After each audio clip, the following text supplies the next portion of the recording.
Day 22. That number matters more than it might seem at first glance. 22 days since a garage door closed in the Catalina foothills of Tucson, Arizona, and an 84-year-old woman with a pacemaker and limited mobility ceased to exist within the boundaries of what anyone can explain, trace, or prove.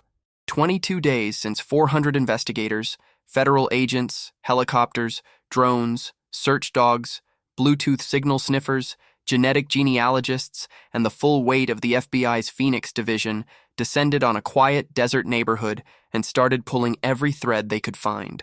22 days of yellow flowers accumulating outside an empty house.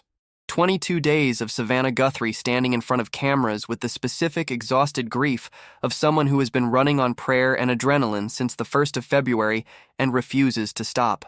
And on the evening of Friday, February 20th, ABC News published a report sourced from people with direct knowledge of the investigation that landed like a stone in still water. The sources said, are going to be scaled back. The 400-agent operation is going to transition. The phase that everyone feared but nobody wanted to say out loud is arriving. And today, on day 22, this channel is going to tell you exactly what that means, what it doesn't mean, why it matters more than the headline suggests, and why the 3 evidence threads still alive inside this investigation could still bring this case to resolution in a way that nobody publicly predicted. But first, I need to say something that I think is important, and I want you to sit with it before we go any further.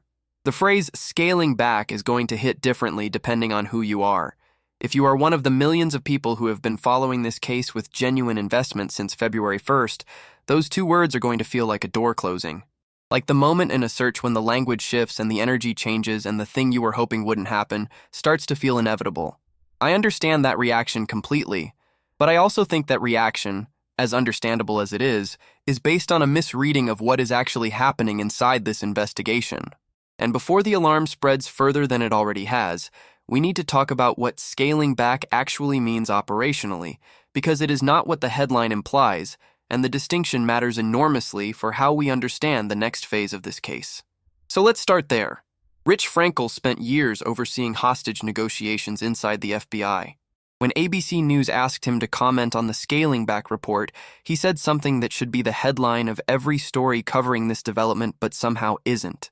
He said, "It has been over 2 weeks, and in these types of investigations, you have to at one point move on to a long-term sustainable level of manpower. It is not a closed case." Let me break that down, because there are 2 completely different statements embedded in those 2 sentences, and most of the coverage is only hearing one of them. The first sentence is about operational reality. You cannot run 400 investigators on a single case indefinitely at full sprint. These are human beings working 24 hours a day, 7 days a week, in conditions of intense physical and psychological pressure, chasing thousands of tips in real time while simultaneously trying to analyze forensic evidence that requires laboratory precision and patience. That pace is not sustainable past a certain point, not because the case stops mattering, but because exhaustion degrades judgment. There is a reason that military operations rotate personnel. There is a reason emergency rooms operate in shifts. The quality of the work done by 200 focused, rested investigators on a targeted set of leads is not inferior to the work of 400 investigators running on fumes and institutional pressure. It may actually be superior. The second sentence is the one I need you to hold on to. It is not a closed case. Nobody is walking away from Nancy Guthrie. What is happening is a transition from emergency response mode into long-term investigation mode. And here's the thing about long-term investigation mode that the public rarely understands until it is played out completely. It is where most cases actually get solved. Think about the Golden State Killer. Joseph James DeAngelo terrorized California for 12 years, committed more than 50 home invasions and 13 confirmed murders, and disappeared so completely that investigators spent decades with no viable suspect. The case wasn't solved by a 400-agent sprint. It was solved by a genetic genealogist named Barbara Ray Venter, working methodically, precisely, over months, building a family tree from a partial DNA sample that had been sitting in an evidence freezer since 1980.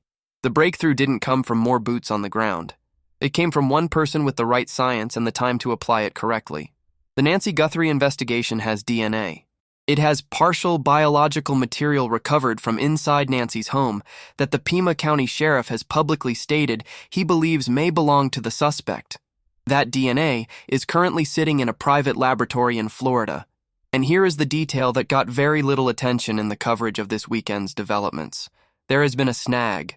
The lab is encountering challenges separating individual DNA profiles from a biological mixture, which is exactly what forensic scientists expect from material recovered at a scene where physical contact occurred during a struggle. Mixed DNA profiles are harder to isolate, but they are also, as genetic genealogist C.C. Moore told the Today Show last week, potentially more informative. A mixed sample means more than one person's genetic material is present. It means contact happened. It means the suspect left something of themselves inside that house that they cannot take back, no matter how carefully they planned everything else. So when you hear scaling back and feel the fear that this is the beginning of the end, I want you to hold that fear next to this fact. The evidence that is most likely to identify the person who took Nancy Guthrie is not in anyone's hands yet. It is in a lab in Florida, being separated, being processed, being prepared for submission to genealogy databases. The investigation is transitioning exactly at the moment when the science is closest to being ready. That timing is not an accident. And I want you to tell me in the comments whether you think this transition is the right call or whether you believe the 400-agent operation should continue at full scale regardless of the operational costs. Because I genuinely think this community is divided on it, and I genuinely think both sides have a real argument.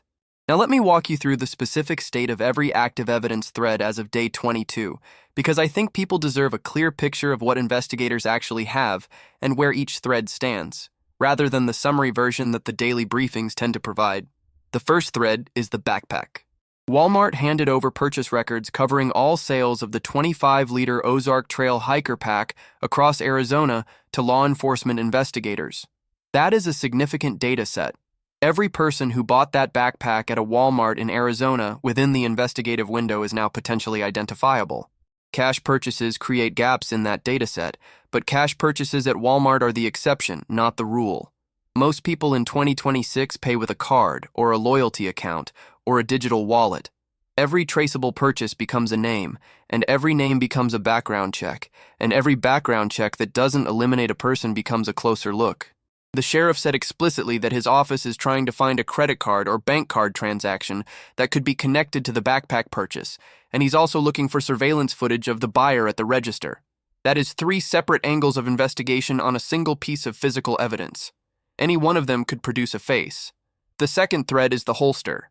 The sheriff has repeatedly called it unique, not standard, not something pulled off a generic rack at a sporting goods store.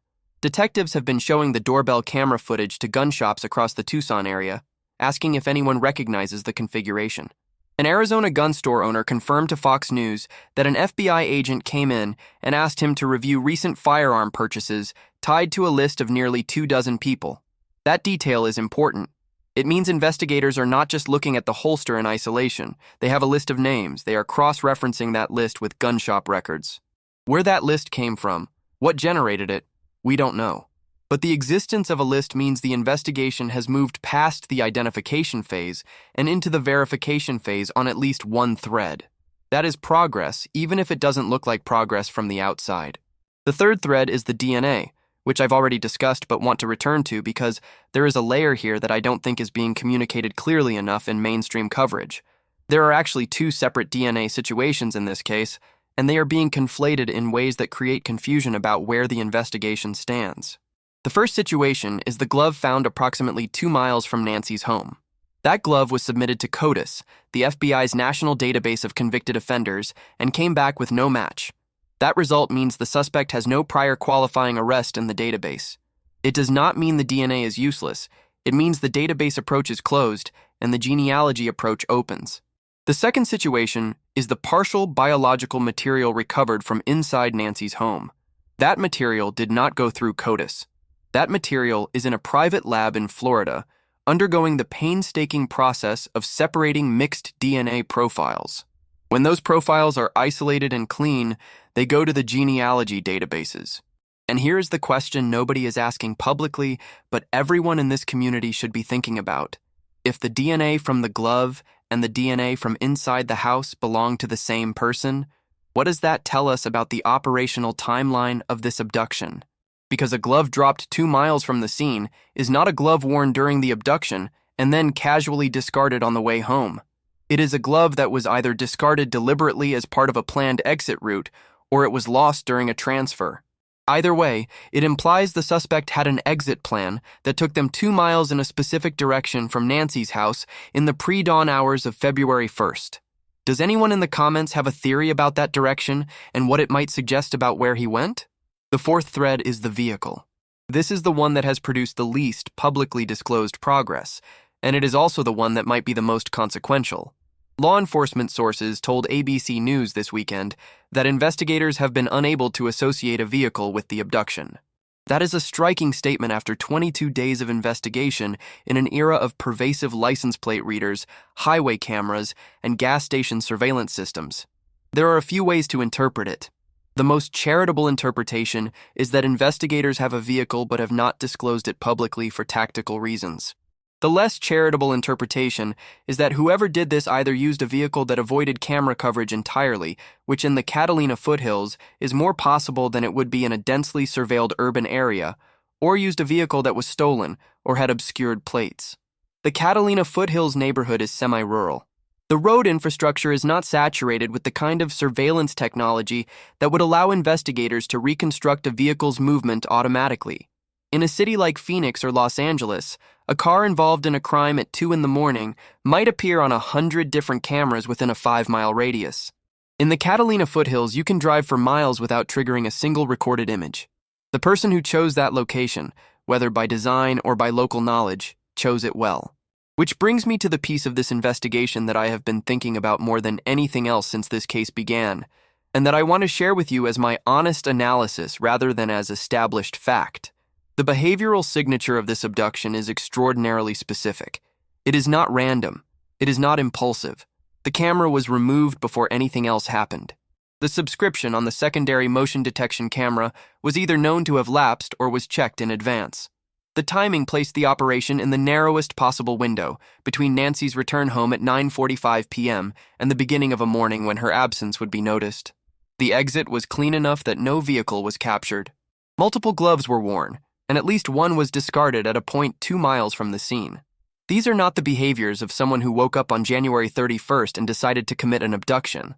These are the behaviors of someone who had been thinking about this for a very long time, who had access to information about Nancy's daily patterns, who understood the specific vulnerabilities of that property, and who had a plan for what happened after. And this is the question that I think deserves more serious public examination than it has received so far.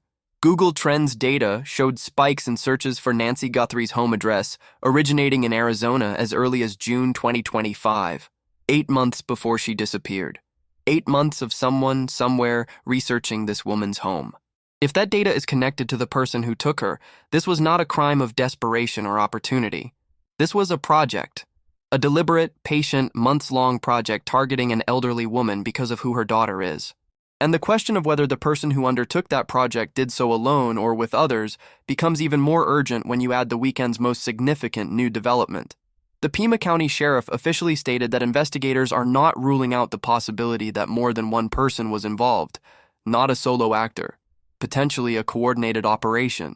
Tell me in the comments what you think that changes about the suspect profile, because I think it changes almost everything. Let me talk about the Ransom communications for a moment, because this thread has been dramatically undercovered relative to its significance. What we know is this. Multiple notes appeared. Media outlets, including TMZ and CNN affiliates, received what appeared to be ransom letters. Demands were initially made in Bitcoin. A subsequent note, reported by Newsweek, shifted the demand to a different cryptocurrency, one that blockchain forensics experts immediately identified as likely being Monero based on the privacy architecture involved. Monero is architecturally different from Bitcoin in one fundamental way. Its transactions are designed to be untraceable by design. Ring signatures and stealth addresses make the sender, recipient, and transaction amount invisible in ways that Bitcoin, which operates on a public ledger, never achieves. That shift between cryptocurrencies is not a casual choice. It is a choice made by someone who understands the difference between a traceable digital transaction and an untraceable one. It is a choice made by someone who either has technical knowledge of cryptocurrency forensics or has access to someone who does. Now set that against the behavioral profile of the abduction itself, the camera removal, The subscription knowledge, the exit planning.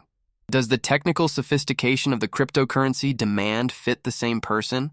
I think it does. And I think that consistency of profile across the abduction and the ransom communication is one of the most underappreciated pieces of this case. Someone built a comprehensive operation here. And that level of planning, in my opinion, argues strongly against the theory that this was a burglary that went wrong. Burglars don't research cryptocurrency forensics. Kidnappers who demand $6 million in Monero do. Now I want to address the Trump factor directly because it generated news this weekend and it deserves honest analysis.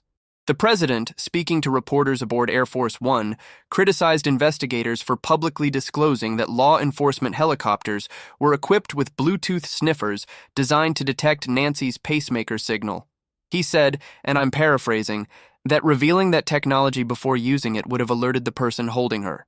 That criticism has genuine merit, and I think it's important to say so clearly because the instinct in these situations is to either defend every law enforcement decision or to attack every political comment, and neither of those reflexes produces clear thinking.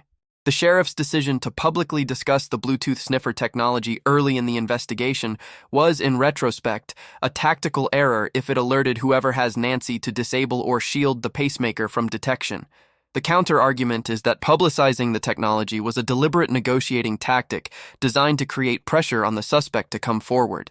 I don't know which was intended, neither do you. But the question of whether investigative transparency in this case has helped or hurt is a real one, and the Bluetooth disclosure is the sharpest example of it. What do you think? Should investigators have kept the pacemaker tracking technology classified? Or does public transparency in a case like this create more pressure on a suspect than it costs in tactical advantage? There is something else that happened this weekend that received almost no coverage, and that I think deserves more attention than it got. Nancy Guthrie's personal Facebook account had its comments disabled. This is a small, quiet change to a digital profile. But it happened on day 22, and it happened 6 days after Savannah Guthrie's last public post about her mother, which is the longest silence from Savannah since the disappearance began. I am not going to build a theory out of 2 data points. What I will say is that the energy of the family's public communication has shifted in the past week. The daily videos stopped. The Instagram posts dried up. The Facebook comments went dark. There are multiple explanations for this. The family may have been advised by law enforcement to reduce public communication as the investigation enters its new phase, which is a standard recommendation once active negotiations or sensitive forensic processes are underway. The family may simply be exhausted beyond the capacity to face a comment section while their mother has been missing for 3 weeks. Or the shift reflects something about the state of the case that the family is aware of, but has not shared publicly. I don't know which of these is true. I don't think anyone outside the investigation does. But I want to ask you directly, what does that silence feel like to you? Because I think this community is more attuned to the rhythm of this case than most mainstream commentators, and I want to know what your instinct says. Let me walk through the weekend's physical activity at the scene, because there were developments that the coverage treated as routine, but that I think carry more investigative significance than the briefings suggested. On Saturday, February 21st, the Pima County Sheriff's Department installed traffic barriers near Nancy's home, converting the roadway to one-way traffic to accommodate what they described as residents and public service vehicles. That change to the road infrastructure is not cosmetic. It suggests a sustained operational presence that requires logistical management. You don't redirect traffic for a day of canvassing. You redirect traffic for an extended period of intensive work. On Sunday, February 22nd, the sheriff confirmed that detectives and agents had collected multiple gloves from the area around Nancy's home, and that analysis of those gloves was part of the active investigation. Multiple gloves, not one. The original glove found 2 miles away has been the centerpiece of the public evidence narrative for the past week, but the discovery of multiple additional gloves in the surrounding area raises a question that I don't think has been asked clearly enough. Are these gloves connected to the same person, or are they unrelated debris that is now being analyzed out of thoroughness? Because if they belong to the same person or persons, the distribution pattern of those gloves could tell investigators something specific about the route taken after the abduction, and could potentially point toward a vehicle staging location that has not yet been identified. The sheriff's statement that specific details would not be shared publicly because the investigation is active is the right call. But the fact that those gloves exist and are being analyzed is something this community should be watching closely. I also want to talk about something that former FBI agent Jason Pack said in the context of the ABC News report on the scaling back decision, because I think it is one of the most important things said about this case in the past week, and it has been almost completely ignored. He said that the gap between what a case looks like publicly at day 20 and what is happening inside the investigation can be enormous. And then he said this: the things most likely to break a case open are almost never the things being discussed in press interviews. They are happening in labs, in Walmart security offices, in gun shops, in back-end server logs, and in conversations between investigators who have been staring at the same timeline long enough that a fresh set of eyes might be exactly what is needed. Read that sentence again, because I think it is the most honest description of where this investigation actually lives right now. The public story of this case is told through press conferences and Instagram videos and sheriff briefings. The real story of this case is being written in a private laboratory in Florida, where a technician is trying to isolate 2 DNA profiles from a biological mixture, in a Walmart database where a name tied to a backpack purchase may or may not be waiting to be found, in a gun shop in Tucson where a shop owner is looking at a photograph of a holster and either recognizing it or not. None of those things will produce a press conference until they produce a result, and the absence of press conferences does not mean the absence of progress. Here is where I want to be completely direct with you, because I think you deserve my honest read and not a sanitized version designed to make you feel better than the situation warrants. 22 days without a suspect, without an identified vehicle, without a resolved DNA profile, and without confirmed communication from whoever has Nancy Guthrie is a serious situation for an 84-year-old woman with a pacemaker who requires daily cardiac medication. The forensic anthropologist Jesse Goliath said in the NPR coverage of this case that after 48 hours, a missing person's chances of survival drop exponentially. We are well past 48 hours. We are at 528 hours. What keeps me from saying the worst thing out loud is the same thing that has kept the investigators, the family, and the sheriff using a specific and deliberate language: bring her home. The sheriff said it as recently as this week. The family, in their last communications, said they still have hope. Law enforcement in these situations shifts its language before it shifts its resources. The language has not shifted. The resources are shifting. That distinction, I think, is meaningful. I am choosing to hold on to the language. But I think it would be dishonest to pretend that day 22 without a resolution is anything other than what it is. Let me close with the 3 things I believe are most likely to break this case, in the order I believe they are most likely to produce a result. First, the Walmart backpack database. This is a finite, traceable dataset. Walmart does not sell that specific backpack in unlimited quantities, and the purchase window investigators are working with is likely 60 to 90 days before the abduction. Every traceable purchase in Arizona within that window is now being cross-referenced with background checks and the physical description of the suspect. Cash purchases are the gap. But the number of cash purchases of that specific backpack in that window in Arizona is a finite number, and finite numbers can be worked through. Second, the DNA at the house. The lab is processing it. The snag is being worked around. When those profiles are isolated, they go into genealogy databases. C.C. Moore's track record on cases like this, including the Golden State Killer and Brian Kohberger, is not ambiguous. If viable DNA is present and the genealogy databases are available, she finds a family. And a family leads to a name.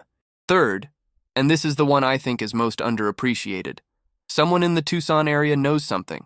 Not a theory, not a premonition, something real. They saw a car parked somewhere unexpected.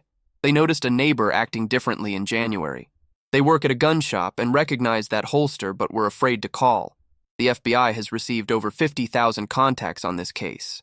The sheriff's dispatch has explicitly asked the public to stop calling with theories and opinions and to only call if they have specific, credible, actionable information. That ask is not a sign of frustration. It is a calibration of the tip pipeline toward the kind of intelligence that can actually move an investigation forward. If you are watching this video and you have something real, not a theory, something real, the number is 1-800-CALL-FBI. That number is not a formality. It is a live investigative resource with 400 people working behind it, even if that number is about to change. I want to end with a question that I've been sitting with for the entire duration of this video, and that I think this community is uniquely positioned to discuss. The scaling back decision is being reported as a sign of a stalled investigation. A former FBI hostage negotiation expert called it standard operational procedure for a long-term sustainable investigation. A family has been briefed that their mother's case is entering a new phase. Those three framings of the same event are not compatible. They cannot all be true at the same time. Which one do you believe? And more specifically, do you think the scaling back is being driven by genuine investigative logic? The idea that a smaller focused team will actually do better work on the remaining evidence threads than a 400-person operation? Or do you think it is being driven by resource pressure, the institutional reality that you cannot assign 400 agents to a single case indefinitely regardless of who the victim is? Because those two explanations have very different implications for what comes next, and I think your read on it probably tells you something about how you think American law enforcement actually operates beneath the press conference level. Drop your answer in the comments. This is not a rhetorical question. I want to know what you think. Nancy Guthrie has been missing for 22 days. The investigation is changing shape. The evidence is still being processed. The science that has identified murderers decades after the fact is now pointed at DNA recovered from her home. The reward stands at more than $200,000. The family still says bring her home. The sheriff still says we will not quit. And somewhere in a private lab in Florida, a technician is working through a mixture of biological material that may contain the answer to every question this case has raised since the night of January 31st. That answer is coming. The only question is when. If you know anything, call 1-800-CALL-FBI or the Pima County Sheriff at 520-351-4900. The reward is real. The investigation is active. And Nancy Guthrie deserves every lead that exists in the world outside that lab.